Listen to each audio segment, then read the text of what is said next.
Today we start the deep dive section of this master real estate course, starting with the portfolio construction. So just to recap what we have discussed in the previous lessons, there are different strategies with different risk-return profile in the real estate space. So if we imagine to put the return and the risk on a chart, the easiest and the lowest risk strategy is the core strategy, which is basically just owning a property and collecting the rent.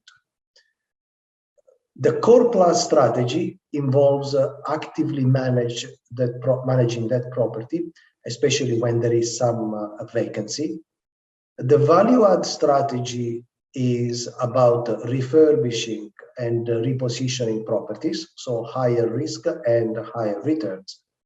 And the opportunistic strategy is the development, so buying land, obtaining planning permission, and building something which is then going to be rented. Now, as a subset of this strategy, we also discussed about the long income strategy, which consists of acquiring properties and renting them for a very long period of time, typically with a lease which is linked to inflation.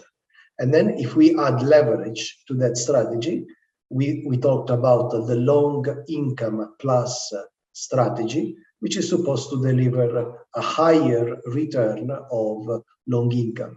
And typically this type of strategies are on a par with core plus strategy, although they have some additional level of risk than a core strategy.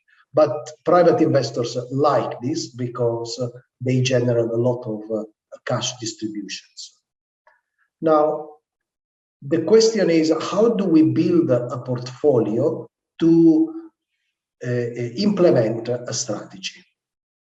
So the first decision that we need to make is whether we want to invest in directly, i.e. direct investments, or indirectly. So what is a direct investment? A direct investment means just acquiring the property, typically going to a developer or with the use of an agent, but then managing the whole process end-to-end in-house. Indirect means appointing an investment manager, a specialist investment manager, to do that for us. And the decision is not always straightforward. So it has to be analyzed according to the return, the risk, and the liquidity of each of the two approaches. So let's first start with the direct investments and the return of the direct investments.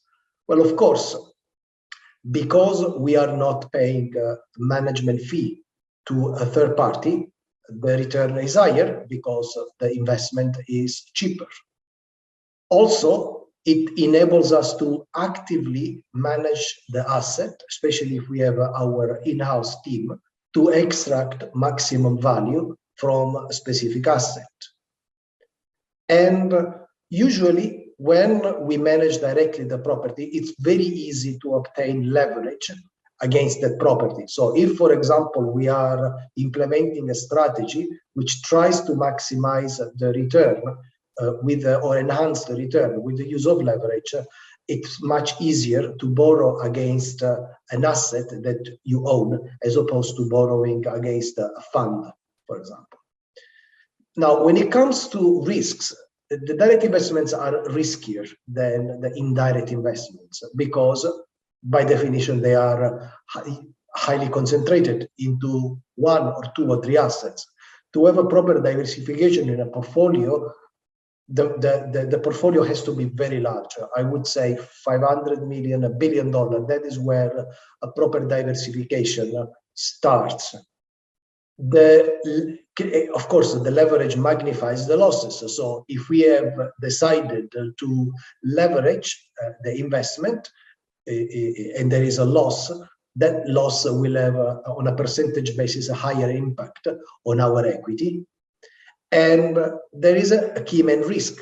When we manage directly a property, we tend to rely on our own team. And the more specialized the property, the more complex is the management of that property. So if we were to lose the team or the individual who's managing a property, we would be facing a major risk. Now, when it comes to liquidity, it's always difficult to sell a direct property. It can take 3-6 months. So we need to balance the benefit of the higher returns with a lower liquidity. And again, if we are using a leverage, they expose us to refinancing risk. Now, let's look at the indirect investments using the same framework of return, risk, and liquidity. So the return of an indirect investment is it can be higher or can have a different quality, because an indirect investments can enable us to access segments of the market which are extremely specialized. So say, for example, we want to invest in the care home sector, in the life science sector. So these are extremely specialized sectors. So we will be evaluating the return of this, will be considering the use of indirect investments, say typically for alternative asset classes. And the indirect investments incorporate exposure to development opportunities. Because we are investing in a diversified pool, like for example in the core plus, in the value add, there is an element of development that can be executed within those portfolios without taking the risk directly. And of course, they provide access to specialized investment management teams. In terms of risk, the risk is lower than a direct investment, because typically these indirect investments provide access to diversified portfolios, and market practice is such that the direct investments make very little use, sometimes no use at all, of leverage. Now, there is another element of risk that has to be considered, which is the market risk, okay, the price volatility. So if indirect investment is represented by a fund, there will be a low volatility risk. If it is represented by REITs, it is exposed to the equity market risk, which is completely on a day-to-day basis unrelated to the value of the underlying properties. Now, when it comes to liquidity, the REITs are highly liquid.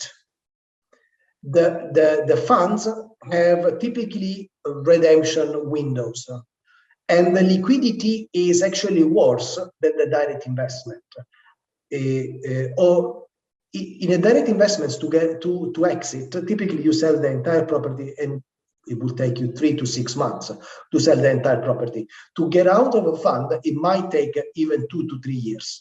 However, again, comparing the two, if we want to just raise a small amount of cash, having an exposure to a fund is preferable, because we can sell or redeem just a portion of the fund.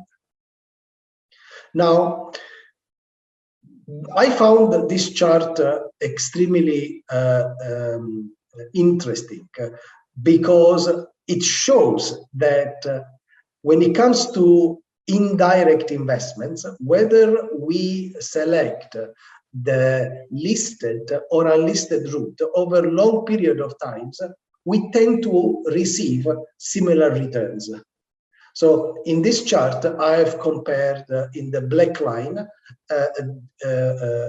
the performance, total return of the North American REITs index. As you can see, it's very volatile, okay, and has a severe drawdowns, like the last one was in 2020. Similarly, the blue line is the private equity real estate index. This is calculated by Bloomberg, and it shows that over the long term, there might be times of outperformance, underperformance, but it tends to reach a very similar point. So the decision, when we decide between a REIT and funds, the decision is really, I mean, if we want to do some short-term trading, we can increase or decrease the exposure to REITs. But ultimately, it's just a question of liquidity and tolerance to market risk. So now let's put all together to conclude. So when we want to build a real estate portfolio, the first thing is always have some cash. The cash enables us to stabilize our distributions and to pay for expenses, unexpected expenses. So typically we will hold 2 to 3 to 4% in cash. Next, we are going to build the actual portfolio, starting with the REITs, which are giving us access to the market and liquidity. And typically we would hold between 10 and 15%. It really depends on how much cash we hold. And the next stage is to invest in funds. And the allocation to funds can really vary from 50, 60, 70% to all the way to 20%. It really depends on how much we decide, what is the target return. Okay, so when we decide to the split between funds and direct investments, it's really driven by how much we want to try to outperform the market. So if we want to try to outperform the market, we will increase our direct investments. If we want to just replicate the performance of the market, we will have a much larger exposure to funds. And the difference, as I was explaining before, tends to be in the leverage. But of course, if we try to outperform the market using direct investments, what we are sacrificing is liquidity. So let's look now at the liquidity of this portfolio. So the first two components, the REITs and the cash, are called the liquidity buffer. The second component, the funds, are medium liquidity. And the last component has very low liquidity. So the construction of the portfolio takes in consideration the risk, the return, and the liquidity of the three components. Now, in some cases, we might want to also create a foreign currency hedging around this portfolio, because our investment may be in currencies which are other than our own base currency. And in this case, the way to minimize the volatility of the portfolio is to use foreign currency hedging. And in this day and age, the Islamic banks provide this solution to corporates and to investment funds.